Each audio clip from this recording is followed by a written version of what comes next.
Hello. चा प्रादुर्भाव झालेलं हे कंपोस्ट आहे. तर हुमणीचा भुंगा ह्या कंपोस्टमध्ये अंडी घालत असतो. आपण जर चुकून आपलं कंपोस्ट उघडं ठेवलं, आपलं कंपोस्ट उघडं राहिलं, तर जिथं नायट्रोजनचं प्रमाण जास्त असतं, तिथे हा भुंगा येऊन अशा प्रकारे अंडी घालतो आणि हुमणीचा प्रादुर्भाव होतो. तर असं झालेलं कंपोस्ट आपण उन्हात वाळवायचं नाहीये. तर आपण ही हुमणी अक्षरशः वेचून काढायची आहे. ही हुमणी आपल्या रोपांसाठी अतिशय त्रासदायक असते.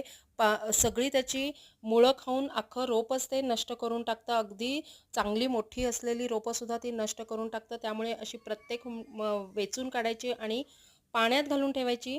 जर ह्याला अशीच आपण सोडली, बाहेर काढून जर अशीच ठेवली पक्षी खातील म्हणून, तर ती लगेचच पटकन धावपळ करायला लागतात. ते अंधारात राहतात, उजेड त्याला आवडत नाही, अंधाराकडे जातात किंवा दुसऱ्या कुंड्यांमधून खालून ते आत शिरतात कुंड्यांच्या आतमध्ये आणि इतर रोपंसुद्धा नष्ट करतात. त्यामुळे कंपोस्ट हे नेहमी झाकून ठेवायचं आहे.